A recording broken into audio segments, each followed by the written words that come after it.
Buenas tardes a todos. El Gobierno Municipal de Zapopan, a través de la Coordinación General de Construcción de Comunidad, la Dirección de Cultura y el Colegio de Jalisco, realizan el conversatorio La Vuelta del Poniente, a cargo del doctor Fabián Acosta Rico.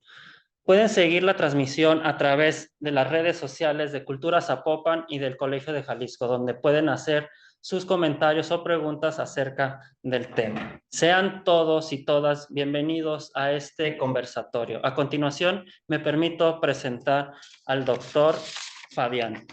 El doctor Fabián Acosta Rico estudió en la Universidad de Guadalajara la licenciatura y la maestría en filosofía. Terminó el doctorado en antropología social por el CIESAS de Occidente. Es profesor investigador en la UNIVA, adscrito a la jefatura de investigación. Es jefe de investigación e información del Archivo Histórico de Jalisco. Sus líneas de investigación son filosofía y antropología de las religiones. Imparte clases en el Departamento de Filosofía de la UDG como profesor investigador de tiempo completo. Pertenece al Centro de Estudios de Religión y Sociedad. Forma parte del Consejo del Instituto de Estudios Históricos de la Arquidiócesis de Guadalajara y está adscrito en el Sistema Nacional de Investigadores SNI por el nivel 1. Es parte del Consejo Editorial de la revista Querens de la UNIVA. Es articulista del periódico La Crónica de Hoy, el semanario de la Arquidiócesis de Guadalajara y en el boletín Actualidad Sociopolítica Religiosa. Entre sus obras publicadas están El pensamiento de José Vasconcelos, Sombras de la Revolución Mexicana, Bitácora de un Estado, tomo 1, tomo 2 y tomo 3, Obra y situación del gran benefactor de la Nueva Galicia, Corona y Losada, del pensamiento social de la Iglesia sobre el poder político, Los gobernadores de Jalisco, tomo 1, La derecha popular en México, La ruta histórica al Estado laico, La vuelta del Poniente, Jalisco en la historia, la guerra de reforma, millennials y centennials, analistas de su imaginario religioso, un estudio focalizado a los jóvenes del área metropolitana de Guadalajara. Como vemos, tiene una amplia experiencia y abarca diferentes temas. Quiero agradecer también a la presencia de Christopher de Alba Anguiano, director de Cultura de Zapopan. Muchas gracias, director.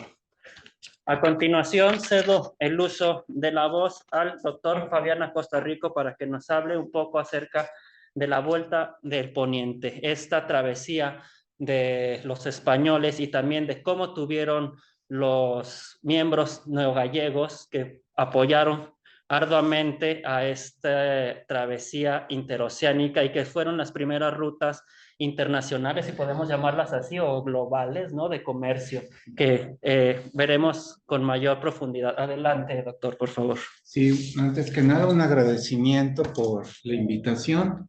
Este es un tema, sin duda, que es apasionante. Yo tuve el respaldo del Archivo Histórico de Jalisco, de la Secretaría General de Gobierno, precisamente para redactar este texto que dejo a su consideración, La Vuelta del Poniente, que trata de un acontecimiento histórico de una época olvidada. Recordemos que salvo las últimas décadas ha habido un creciente interés por la colonia en México, pero antes pues todo era la Revolución Mexicana, la Guerra de Reforma, y poco se hablaba de lo que había sido destacable o importante durante la época colonial. Me he propuesto traerles precisamente a colación acerca de ese pasado colonial un tanto olvidado, un acontecimiento que es de principios de la colonia. A pocas décadas de haberse culminado, estamos hablando 3 décadas de haberse culminado la conquista, cuando todavía el expansionismo español en esa construcción del sistema mundo basado precisamente en un epicentro. Ese epicentro era precisamente Europa, y la potencia más importante de Europa era para aquellos entonces España.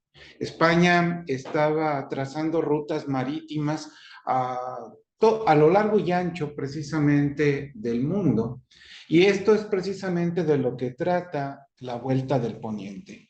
La Vuelta del Poniente es una obra que destaca una proeza marítima. Una proeza marítima que no solamente es de España, yo me atrevería a decir orgullosamente que también es de la Nueva Galicia, entendiendo a la Nueva Galicia como el actual territorio de Jalisco, Aguascalientes, Colima, Nayarit y parte de lo que hoy es Michoacán. Entonces, permítanme platicarles acerca de esta proeza marítima. Ya la iré detallando o explicando. A lo largo de la explicación, pues les voy a ir presentando unas diapositivas. Entonces, si empezamos con la primera, ahí está. Los navegantes neogallegos y la ruta a Filipinas. Entonces, acordémonos que el Imperio Español se extendió no solamente por América, tuvieron colonias en África, en Asia, y en Asia la principal colonia va a ser precisamente la de Filipinas. Entonces, ¿quién fue el emperador que inició esta expansión marítima territorial de España? Pues va a ser precisamente Carlos V.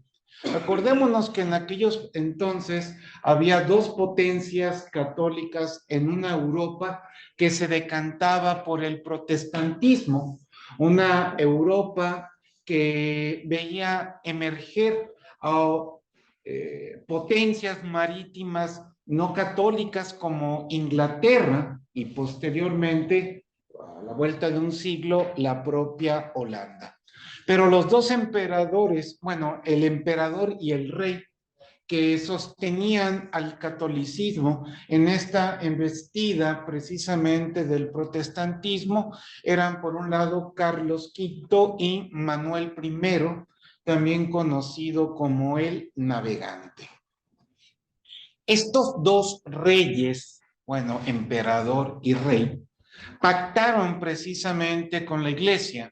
Acordémonos que en aquellos entonces, para legitimar la autoridad sobre un territorio, para que se te pudiese reconocer como soberano de un reino, de un imperio, ¿qué necesitabas? Necesitabas de la bendición, obviamente, papal. Entonces, se estaban descubriendo nuevos territorios, tanto en América como en Asia. ¿Quién podía tomar legítima posesión sobre esos territorios? Para los que eran creyentes, para los que eran fieles al poder papal, pues aquellos que recibían precisamente la bendición del Santo Padre. Así que Alejandro, el Papa Alejandro VI, decidió repartir el mundo entre estos dos monarcas. Rodrigo Borgia también se le conoce a Alejandro VI, y va a trazar precisamente una línea terráquea conocida como la línea alejandrina. Ahí la tenemos, la línea alejandrina. En 7 de julio de 1494 se pactan los famosos tratados de Tordesillas. ¿Y en qué consistían estos tratados? Pues básicamente el orbe era repartido según la voluntad del Papa Alejandro VI entre estas dos potencias católicas. Como ven, la parte en verde oscuro serían los territorios que podría explorar y conquistar ¿quién? El Imperio Español. En pocas palabras, pues le tocaba toda América, ¿no? Como podemos ver. En cambio, al rey Manuel I se le daba posibilidad de explorar y conquistar toda África y Asia. Era la repartición que hacían estas dos potencias. Podían explorar estos territorios, podían expandir porque esa era la idea, expandir el catolicismo en todas estas áreas del orbe. Recuerdo precisamente una frase que cuando Alejandro VI le preguntaba a Carlos V qué será del catolicismo ante la arremetida del protestantismo, muy diligente, muy piadosamente le dijo Carlos V a el Papa: no se preocupe, por cada reino que perdamos en Europa, yo conquistaré 10 para usted en América. Se la cumplió. Sí, sí, se la cumplió. Entonces, pues había que empezar precisamente la exploración marítima. Aquí habría que recordarlo, ¿no? No todo era idealismo, no todo se trataba de extender lo que era considerado para ellos la única y verdadera fe, la fe cristiano-católica.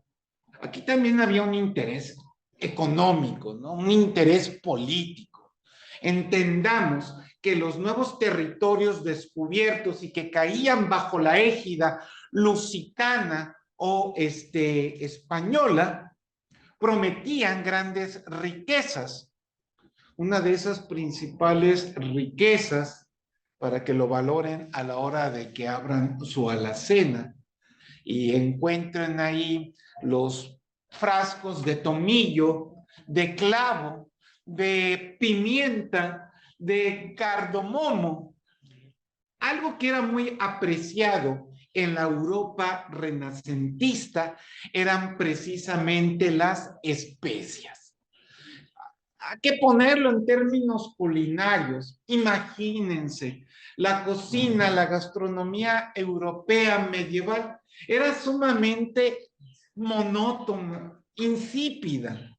Sí, pues todo eran asados, frutas y nabos. Así que para el europeo, que gracias a Marco Polo, que pues, discurrió por la ruta de la seda y trajo precisamente estos productos, las especias, a Europa, estas revolucionaron culturalmente a esa muy medievalesca, a esa muy católica Europa. Católica, lo saco a colación porque era pecaminoso cualquier tipo de placer, incluido los placeres culinarios. Pero estamos hablando de la Europa medieval. Así se los voy a poner. Un navegante que lograse traer un galeón lleno de especias a Europa, literalmente se volvía rico. Ya no podía más que dedicarse a disfrutar de sus riquezas. Entonces, las especias eran muy congraciadas en esta Europa renacentista. Es entonces precisamente que Carlos V se dio a la tarea de buscar una ruta marítima que conectase directamente a Europa, a América, precisamente con las famosas Islas Molucas, también conocidas como las Islas de las Especias. Y para esto, paradójicamente, los dos eran católicos, Manuel I y Carlos V, pero a la par que eran católicos, eran rivales. ¿Qué se estaban disputando? Pues no poca cosa, se estaban disputando el mundo, nada más ni nada menos. Por eso es que llama la atención que Fernández de Magallanes, un experimentado navegante lusitano, se haya puesto al servicio precisamente del Imperio Español, con esa tarea precisamente de encontrar una ruta marítima que, respetando los tratados de Tordesillas, pudiese llevar los barcos, los galeones españoles, precisamente a los mares del sur. ¿Del sur de dónde? Del sur de Asia. ¿Directamente a dónde? Directamente a las islas de las Especias. Pues ahí tienen precisamente trazada lo que fue la ruta precisamente rumbo a la isla de las Especias. Como no podían virar directamente hacia dónde, hacia el este, pues tuvieron que tomar la ruta hacia dónde, hacia el oeste, respetando los tratados de Tordesillas, respetando la línea alejandrina. Es así que el 10 de agosto de 1519, que cinco barcos parten de Sevilla. Estos cinco barcos, la Trinidad, el San Antonio, el Concepción, la Victoria y el Santiago, estos cinco barcos tripulados por 47 españoles y 13 nativos de Asia, todos ellos elevan anclas precisamente ¿para qué? Para iniciar esta travesía. Una travesía que fue toda una aventura, habría que decirlo, porque habría que darle la vuelta precisamente a América, allá por el sur, por la Patagonia. Desesperaron los españoles porque no encontraban precisamente que esa ruta que los conectara con el Océano Pacífico. De tal suerte que pues ahí conocieron precisamente a los famosos patagones, de donde de la Patagonia, indígenas descomunales, parecían gigantes estos patagones. Así que una vez que lograron bordear precisamente América, la América del Sur, llegaron precisamente a donde, siguiendo la ruta a las islas de las Molucas. Aquí acompañaba a Fernández de Magallanes, otro experimentado navegante, Juan Sebastián Elcano, que habría que mencionarlo. Fernández de Magallanes, porque tuvieron varias aventuras en las exploraciones del Mar del Sur. En una isla quisieron aprovisionarse de agua y de arroz, y lo que les entregaron los nativos, pues fueron costales llenos de arena. A esas islas las bautizaron como las islas de los ladrones. Los que ya se habían anticipado y habían llegado antes a las islas de las Especias eran precisamente quienes, los lusitanos, con los que se enfrascaron en varias peleas. Se puede decir que los lugareños de las islas de las Especias, los caciques, se dividieron entre los que reconocían al rey de Portugal y los que reconocían al emperador de España. Fernández de Magallanes muere. Voy a regresar otra vez a la diapositiva anterior, porque es interesante decirlo. Quien se va a encargar precisamente de terminar el viaje de regreso. A esto se le conoce como el viaje de circunnavegación, es decir, que le dieron la vuelta completa al globo terráqueo. O sea, todavía hay gente, los terraplanistas, ¿no? Que niegan la redondez, la esferidad de la Tierra, pero sí ya en el 1500, en el siglo XVI, ya había quedado más que demostrada dicha esferidad, y esto se lo debemos al primer navegante español que realizó ese viaje de circunnavegación que le dio la vuelta completa. Como ven, Sebastián Elcano precisamente remontó lo que hoy se conoce como el archipiélago de Indonesia, le dio la vuelta a Borneo, a la isla de Java, llegó hasta Cabo Verde, allá en África, es decir, bordeó el continente africano, hasta llegar felizmente, ¿hasta dónde? Hasta España. Se había descubierto una ruta marítima, afortunadamente.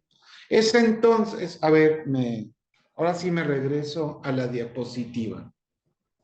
Entonces, el rey de España, emperador del imperio hispánico, vio conveniente mandar una nueva expedición porque no le querían dejar esas tierras isleñas un tanto inhóspitas, pero ricas, no se las querían dejar todas a quienes, a los lusitanos. Es así que organizan una nueva expedición. Este que ven allí es Sebastián Elcano. Sebastián Elcano era un navegante diestro, pero no era noble. Imagínense. En aquellos entonces importaba mucho el apellido, importaban mucho los blasones. Así que por ser de origen humilde, ser un hidalgo, es decir, un hijo de algo, por no tener precisamente un título nobiliario, le van a dejar la expedición no a él, sino a Jofres de Loaiza. Jofre de Loaiza sí era un aristócrata y él va a capitanear precisamente esa nueva expedición. Una expedición que va a partir precisamente el 24 de julio de 1525. En ella, un joven de 18 años, que luego vamos a destacar, Andrés de Urdaneta, se había sumado precisamente a la tripulación de esta armada que partió precisamente ¿de dónde? De La Coruña. ¿Rumbo a dónde? Pues nuevamente rumbo a las Islas de las Especias. Aquí entre las embarcaciones que formaban esta armada estaba el Santiago, el cual se va a perder allá para junio de 1526. Y va a llegar precisamente de retache ¿a dónde? A la Nueva España, donde precisamente va a ser rescatado nada más ni nada menos que por el propio Hernán Cortés. Aquí habría que mencionarlo. Cortés no estaba conforme con haber conquistado Mesoamérica.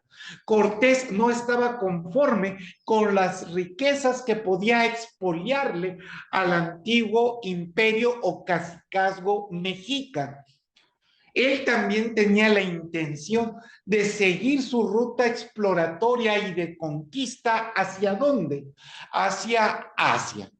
Nuevamente, ¿por qué Asia era importante? Porque no solamente había clavo, no solamente había pimienta, no solamente había especias de todo tipo, también había seda, había porcelana. El comercio con Asia, con Zipango, con Catay, era sumamente prometedor. Así que, bueno, el Santiago, este barco, le suscitó la ambición ¿a quién? A Cortés. Como le ocurrió a Fernández de Magallanes, pues el Jofre de Loaiza también muere el 30 de junio de 1526. Ahora sí quedando a cargo de la expedición, pues precisamente ¿quién? Sebastián Elcano. Entonces, después de 15 meses de navegación, el 27 de octubre llegan a Gilolo, la mayor de las islas precisamente de las Molucas. Aquí la cosa se pone nuevamente belicosa, se pone épica, porque precisamente los españoles, cuando llegan precisamente a estas las islas de las Molucas. Estas ya se encontraban ocupadas por quienes, con los lusitanos. Es así que Urdaneta logra pactar cierta alianza con un cacique precisamente de la llamada isla de Teranete, Tidore, quien precisamente los recibe. Pero como les digo, los lusitanos ya habían llegado previamente y son capitaneados por el general García Enríquez. Pocas palabras, los españoles y los lusitanos, evitando enfrentarse armadamente en Europa, sí se dispararon más de algún arcabuz precisamente en los mares del sur. Como les dije, la situación se puso un tanto ríspida, precisamente entre los lusitanos y los españoles, allá en las islas de las Molucas. Cortés, que ya traía el gusanito de la codicia, de encontrar alguna ruta que conectara no a España, sino a la Nueva España con las islas de las Molucas, manda una expedición que parte precisamente de dónde, que parte de América con esa intención. El responsable de la misión fue Alvarado de Saavedra, que capitaneó precisamente una armada que zarpó de Cihuatlanejo, de la provincia de Zacatula, cuando en noviembre de 1525. La primera mitad de la Odisea, como les digo, la primera mitad del 27 de marzo de 1528, fondean en la Florida y de ahí continúan precisamente en este viaje, como les digo, financiado ¿por quién? Financiado por Hernán Cortés. Entonces, Sebastián Elcano retoma barcos y se dirige ¿hacia dónde? Se dirige precisamente de vuelta a España. Andrés de Urdaneta se queda en las islas de las Molucas, peleando ¿contra quién? Peleando contra los lusitanos. En esas disputas, en esos dimes y diretes, se entablan alguna que otra escaramuza. Logran los españoles aliarse con algunos nativos, al igual lo hace los propios lusitanos. En una escaramuza, y esto es un dato, digámosle así, anecdotario, Andrés de Urdaneta, en una de las embarcaciones, pequeñas góndolas que se empleaban para esta guerra de guerrillas entre españoles y lusitanos, les talla un polvorín literalmente en la cara, quedando completamente deforme. Hay quien dice que por eso es que entró al convento, porque quedó tan desfigurado que pues literalmente ya no pudo pues congraciarse con ninguna mozalbeta, de tal suerte que su desfiguración pues lo condenó precisamente a una vida monacal. La disputa terminó precisamente con la venta de las tierras precisamente de aquellas islas.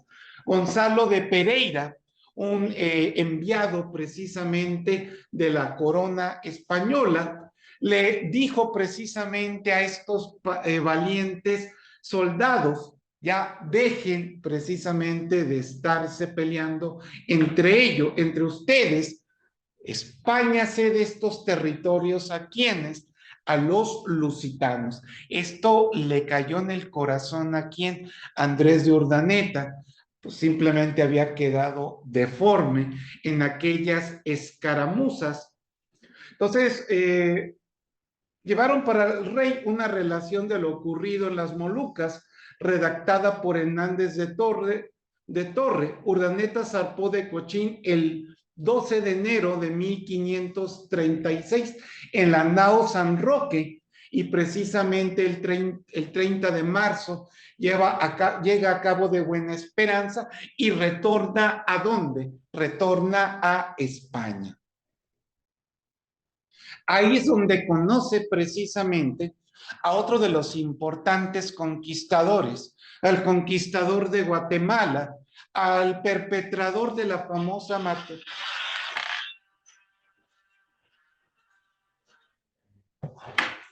Y quedó súper bien presentando Pedro de Alvarado. Tonatio. Tonatio, el perpetrador de la famosa matanza del Templo Mayor. Acordémonos que Pedro de Alvarado, pues va a participar, y esto lo vamos a ver a continuación, en un hecho histórico colonial bastante relevante para la Nueva Galicia, lo que se conoció como la Guerra de El Mixtón. Pues precisamente Pedro de Alvarado y Urdaneta se entrevistan ¿en dónde? En Valladolid. Y ambos, Alvarado y Urdaneta, pues fraguan el proyecto precisamente de seguir buscando esta famosa ruta que conectase precisamente a la Nueva España con las rutas marítimas de las especias en Asia.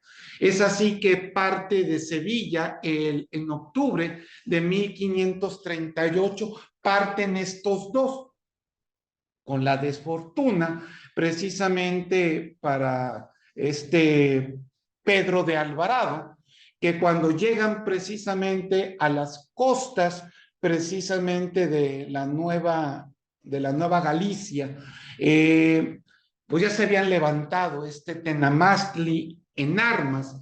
Es así que los primeros colonos que fundaron la primera Guadalajara, es de Cristóbal de Olid, si mal no recuerdo, va y le pide a Pedro de Alvarado: ayúdanos precisamente con esta insurrección indígena. Y es en las faldas del Cerro del Mixtón, donde, combatiendo imprudentemente Pedro de Alvarado, que era un hombre bastante temerario, el tal Montoya, ¿no? Cuando venían huyendo precisamente de la embestida de los guerreros de Tenamastli, le avienta el caballo y ahí muere ¿quién? Ahí muere nuestro buen Pedro de Alvarado. No se pudo continuar con ¿qué? No se pudo continuar con la expedición. Entonces, por un tiempo quedó este proyecto quedó inconcluso. Entonces, Andrés de Urdaneta tuvo algunos importantes cargos en donde en la Nueva España fue corregidor, visitador, almirante, y felizmente, ¿no? Después se va a ir a la vida conventual. Como les digo, nuestro personaje, pues precisamente no estaba muy agraciado, por así decirlo, físicamente, ¿no? Entonces, ¿cómo se llama? Le impidió. Pero, como les había dicho, el interés por descubrir una ruta que conectase marítimamente a España, América, y felizmente con la propia Nueva España, que llevase barcos hasta Filipinas. Una expedición de Ruy López de Villalobos, precisamente bajo la encomienda del emperador de España, llegó precisamente a las islas de las Molucas, y de allí conectó precisamente con el archipiélago que fue bautizado en honor al delfín español. Felipe fue bautizado como las Filipinas. Y llegaron también precisamente a la Nueva Guinea. Aquí el asunto histórico interesante. Si hubieran continuado la ruta marítima más hacia el sur, ¿con qué hubieran topado? Con Australia. Como sabemos, va a ser el Capitán Cook, pero ya está el siglo XVII, quien va a llegar a Australia. Pero estuvieron los españoles a poco de nada de haber llegado ¿a dónde? De haber llegado a Australia y hubieran podido precisamente ¿qué? Sumar al imperio español. Ruy López de Villalobos, que zarpó precisamente del puerto de Juan Gallego, puerto de Navidad, el 1 de noviembre, si mal no recuerdo, de 1542. Esta expedición, para la cual tuvo el apoyo del virrey de la Nueva España, como les digo, llegó a Filipinas, la bautizan precisamente en honor del delfín, y de ahí retornan hacia el este, topan con Guinea, y si se hubieran ido un poquito más hacia el sur, hubieran dado con el continente australiano. Esto fue más o menos allá para para 1542. Entonces, ahí como se ve la diapositiva, Urdaneta ingresa a la Orden de los Agustinos el 20 de mayo de 1553. 7 años después, Felipe II lo mandó llamar precisamente ¿para qué? Para iniciar una nueva expedición rumbo ¿a dónde? Pues rumbo a las Islas de las Especias. ¿Cuándo empieza todo esto? Empieza más o menos allá para 1564. Para esto, pues contaron precisamente con el apoyo del el virrey de aquellos entonces, Luis de Velasco, quien en febrero de 1561 designa precisamente a Miguel López de Legazpi como capitán precisamente de esta expedición. Aquí habría que dar algunos detalles. Urdaneta, en su condición precisamente de religioso, no podía encabezar la expedición, así que aunque Miguel López de Legazpi no era el experimentado navegante que pudiese emprender esta proeza marítima, buscar precisamente la vuelta del poniente, el famoso tornaviaje, los vientos y las rutas marítimas que pudiesen llevar barcos de retorno ¿hacia dónde? Hacia América. Así que pues empiezan allá para septiembre de 1559 los preparativos. ¿Para cuándo más o menos terminan? Terminan para 1564. Aquí habría que decirlo, van a emplear ¿a quiénes? Van a emplear a mano de obra neogallega. Entonces, es una proeza que enaltece y enorgullece ¿a quién? Pues también a los jaliscienses. Si bien los navegantes eran vascos, españoles, los marineros que estuvieron a las órdenes precisamente de estos vascos, pues eran neogallegos. Entonces, el martes 21 de noviembre de 1564, la espera concluyó e inició precisamente el viaje hacia dónde, hacia las islas de las Especias. Eran 380 precisamente hombres al mando de Miguel López de Legazpi. Ojo, un dato importante. La ruta iba directamente a las islas de las Molucas y acordémonos que estas islas habían sido vendidas por España ¿a quién? A Manuel I de Portugal, cuando hicieron las paces tanto el emperador como el rey lusitano. Miguel López de Legazpi traía la orden de llevar la expedición precisamente hacia esas islas que Andrés de Urdaneta ya no consideraba como territorios de visitación, de exploración para los españoles, que le estaban vedadas.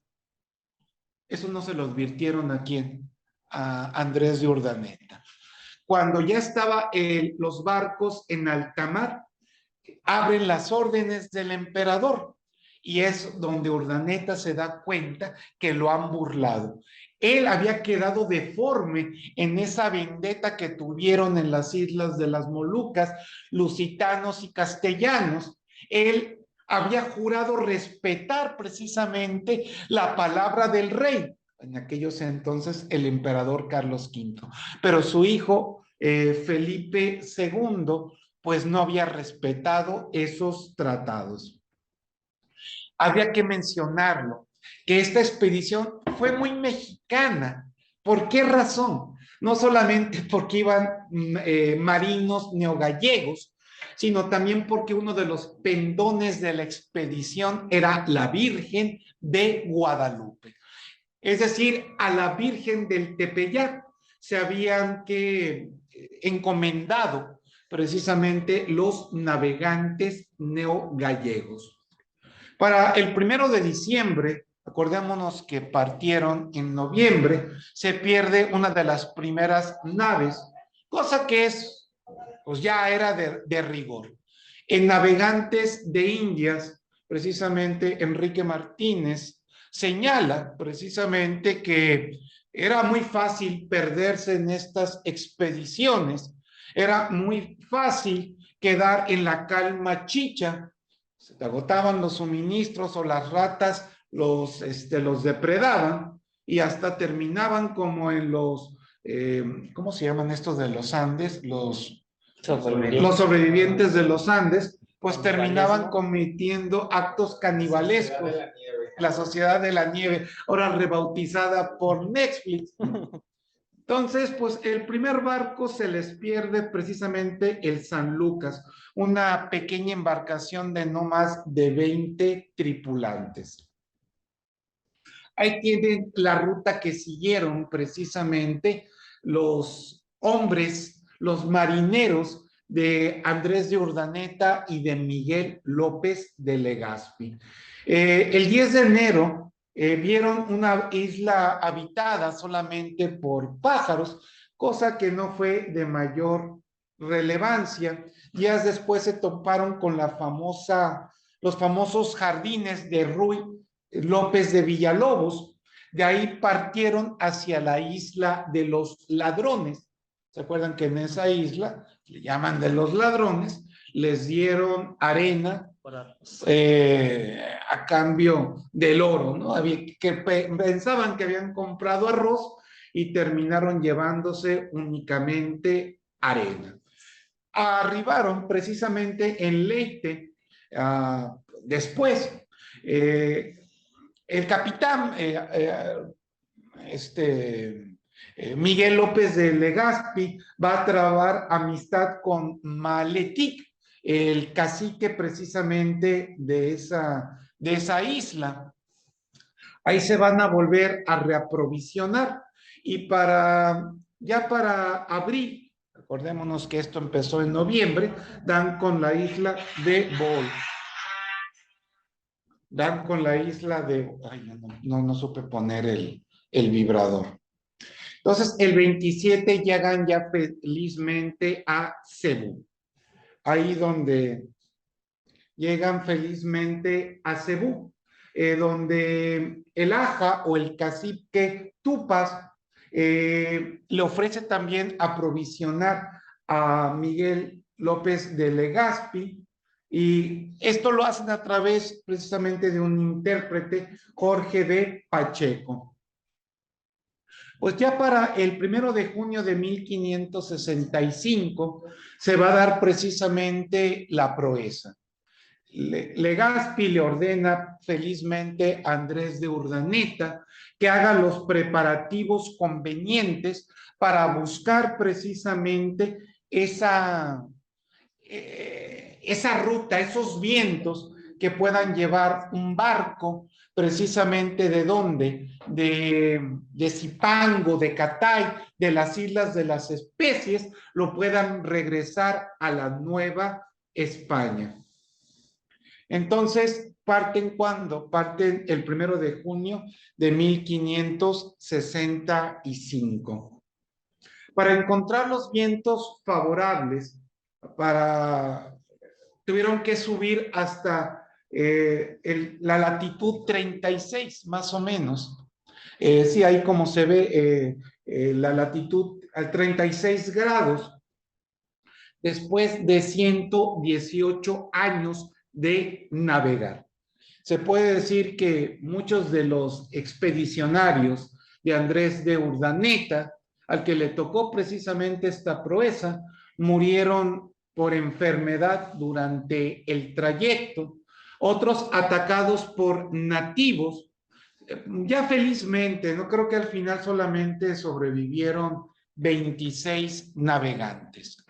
Ya felizmente el 26 de septiembre, tras encontrar la famosa vuelta del poniente, dan precisamente con San Pedro, Punta de California, y como se puede ver, la Alta California. Ahí llegan precisamente los navegantes. La exigua tripulación ya se habían quedado sin navegante, se habían quedado sin piloto.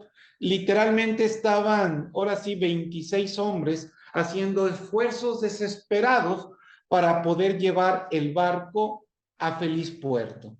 Y fue precisamente, ya les dije, partieron de Barra de Navidad, y Barra de Navidad se hubiera convertido en un puerto importante, pero hubo una reconsideración y trasladaron el puerto a Acapulco. Y va a ser en Acapulco donde va a partir precisamente 2 veces al año la famosa nao de China o galeón de Manila. Entonces, Andrés de Urdaneta traza los mapas y felizmente se encuentra ese tornaviaje. Como les digo, esta ruta marítima va a ser muy importante para la Nueva España. Se puede decir que la plata que se extraía precisamente del virreinato se llevaba a Zipango, a Catay, a Filipinas, para comercializarla a cambio de seda, de porcelana y de especias. Se dice incluso, ¿no?, que los chinos amortizaban su papel moneda con el peso de plata mexicano. Entonces, esta ruta se puede decir que trajo prosperidad a Asia, pero obviamente también a América. Y esta proeza corrió de cuenta ¿de quién? Pues de un conventual, de un monje llamado Andrés de Urdaneta, de rostro deforme, y también corrió por cuenta del conquistador, que fue una conquista pacífica, la de Filipinas, el conquistador de Filipinas, Miguel López de Legazpi.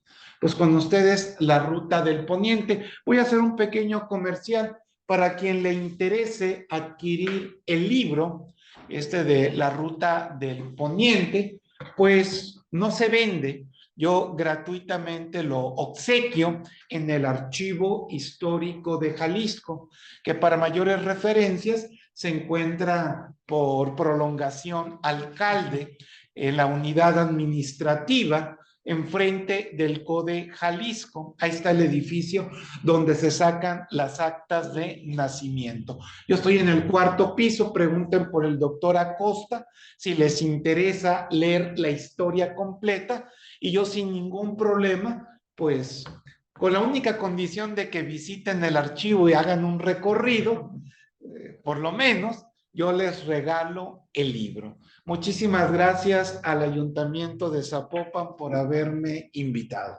Muchas gracias.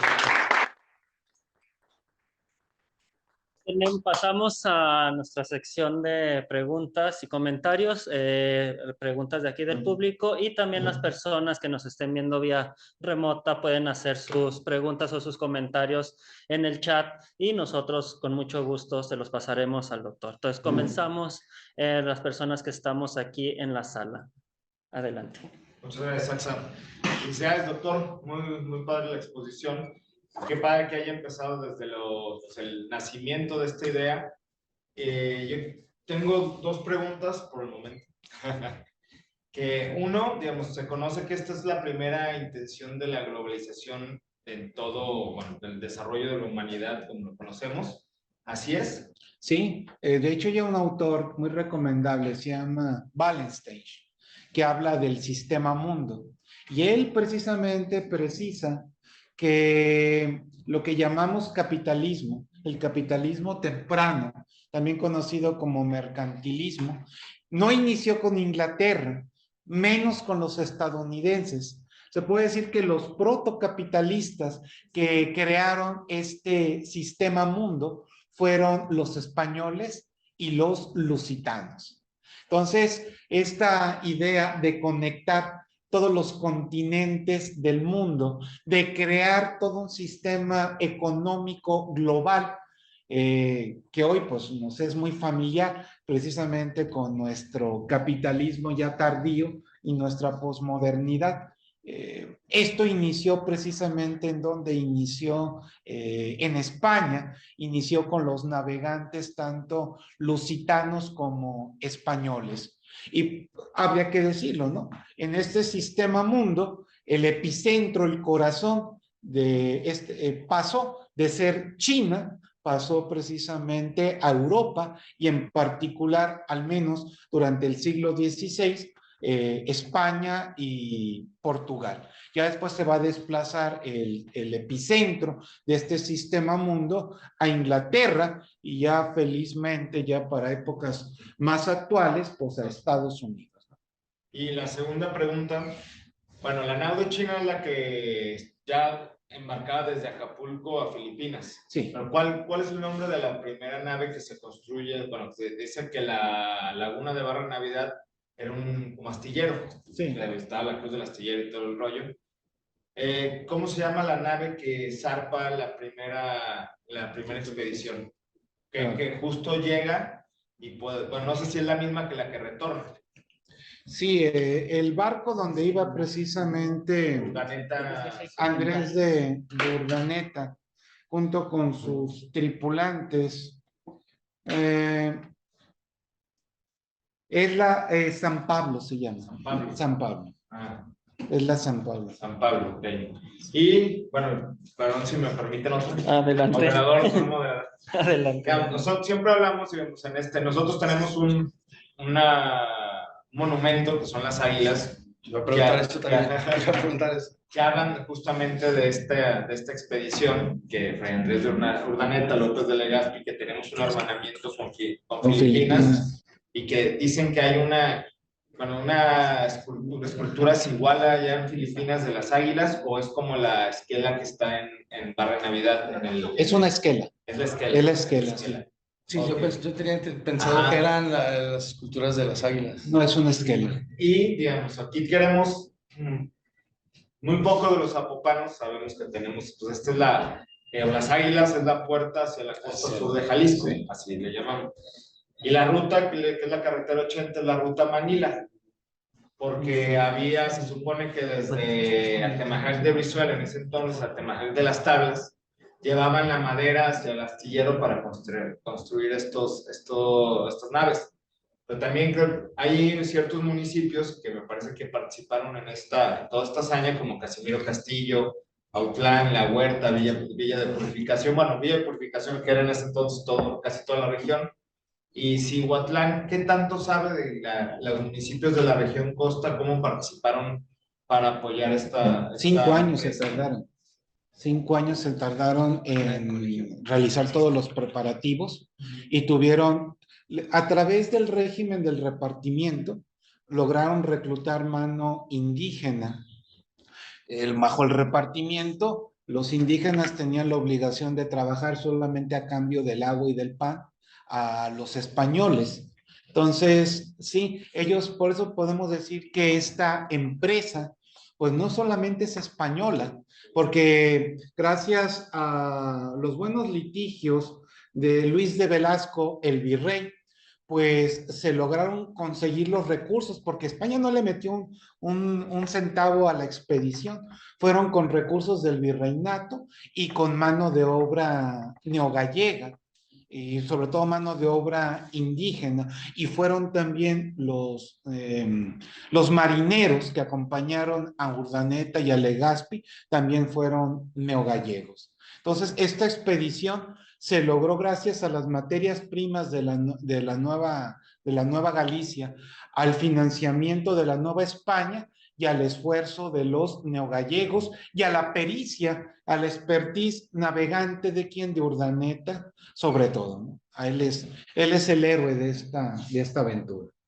Ahora, cuando regresaba el comercio de Asia y llegaba a Nueva Galicia, ¿luego iba a España también o se quedaba todo acá? ¿Cómo era todo? Sí, de Filipinas sí. a México, México a España. España, sí. Allá por por tierra, Veracruz, ¿no? Por Veracruz. Ajá, todo el embargo, todo el producto, pues cruzaba todo el país, ¿no? Sí, de hecho, si uno visita el castillo de Chapultepec, notará que mucho de lo que ornamenta ese castillo, jarrones chinescos, porcelanas finas, todo este ornato de boato del castillo, pues corresponde a muchos de los productos que llegaban precisamente de la nao de China, que como les digo, le trajo prosperidad a la Nueva España, pero también les trajo prosperidad a los asiáticos, sobre todo a Zipango y a Catay. Un intercambio, ¿no? Sí. Y quedó también enclavado hasta en el idioma, ¿no? Con los Sí, productos tenemos el mango manili, ¿no? Obviamente, proviene de allá. Todo viene de Asia. Sí. Lo de Siam, ¿no? De los siameses y todo este aspecto. Una pregunta adelante, Ángeles. Yo tengo una inquietud, Fabián.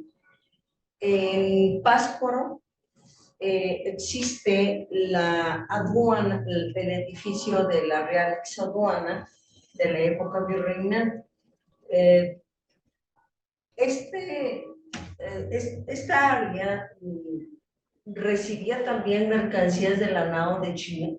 No sabría decir. Yo algo leí que sí recibía mercancías, pero no sé qué tanto haya sido, vamos, la práctica, la distancia que había entre Acapulco y Michoacán para que llegaran las mercancías y después fueran distribuidas. No tengo el dato, dicen que sobre lo que no sepas, mejor no hables. Muy inteligente. Sí. Sí, sí está registrada la llegada de mercancías de la nao de China a Pátzcuaro. De hecho, existe todavía ahí el edificio, mas no conozco a fondo cuál haya sido esa afluencia de mercancías y quería ver si tú sabías algo. Gracias. No, disculpa. Muchas gracias. En el chat tenemos... Sí, en el chat tenemos también aquí, más que preguntas, son comentarios. Nos dice Manuel Mendoza Estrada, viva la hispanidad, y también nos dice que por una recuperación del idioma español en Filipinas. Muchas gracias, Manuel, por estarnos escuchando y observando. Adelante con la cinta. Bueno, la razón por no establecer el puerto en Barra Navidad y sí en Acapulco fue una razón de ubicación estratégica para Veracruz, simplemente. Era un asunto de la capital de la Nueva España. Era más conveniente el puerto de Acapulco para los intereses de los gremios mercantes de la capital de la Nueva España, que el puerto de Barra de Navidad. Puerto Barra de Navidad hubiera impactado en Guadalajara, hubiera traído prosperidad a la Nueva Galicia. Por la sierra, o sea, Sí, cruzar todo el producto y todo eso era mucho más difícil, creo. Sí, entonces fue por un asunto de conveniencia comercial, por los intereses de los gremios comerciantes de la capital de la Nueva España. En los trayectos que se hacían, evidentemente hubo los famosos piratas, ¿no? Por la travesía de los productos. Y en uno de estos episodios curiosos de la historia, hay uno que hoy en día podríamos hasta catalogar como un crossover con palabras millennials, donde estuvieron los tlaxcaltecas, guerreros tlaxcaltecas españoles, combatiendo contra samurái. ¿Qué tanto de cierto es esto? Sí, hay una obra, ¿no? Si mal no recuerdo, que hablan sobre este enfrentamiento que se dio y fíjense, aquí habría que destacar que había más proximidad y más entendimiento entre un samurái y un tlaxcalteca que entre un samurái y un español, precisamente porque el español era ya habitualmente un soldado. Acordémonos que con los tercios de Flandes ya se instituyó precisamente un ejército nacional, porque antes los reyes acostumbraban para dirimir sus asuntos militares contratar mano de obra subrogada, es decir, mercenarios para que pelearan sus guerras. Pero con los españoles ya establecieron un ejército regular, un ejército formado por leva como tal. Entonces, pues eran más bien soldados, a diferencia de los tlaxcaltecas, que se consideraban no mercenarios, no soldados, sino guerreros. Y como guerreros, pues tenían todo un código de honor. Aquí habría que decirlo que el samurái, bajo el código Bushido, también se consideraba a sí mismo un guerrero más que un simple soldado. Y ahí está la película de El último samurái de Tom Cruise, que precisamente nos habla cómo les llegó la modernidad bélica a los japoneses, pero ya hasta el siglo XIX. Entonces, este enfrentamiento fue precisamente épico porque fueron dos tradiciones más que militares, guerreras, las que se enfrentaron. Los tlaxcaltecas, con toda su tradición bélica, que tenía mucho de mesoamericana, y los samuráis que traían todo este asunto del budismo zen, del código Bushido. Hay una obra que precisamente recomiendo que se llama La religión de los samuráis de Christopher Schipper, donde precisamente nos habla cómo el budismo zen, el budismo mahayana, influyó precisamente en la formación espiritual y guerrera. Para quien diga que el budismo solamente es pacifista, también cuando uno se pregunta a qué religión pertenecían los samuráis, ellos eran shintoístas, pero también budistas. Muchas gracias, doctor. Si no tenemos alguna otra pregunta, porque estamos cortos en tema. Pero solamente una invitación, poder extender este tema, pero así de alguna manera más local, enfocarnos como en Jalisco.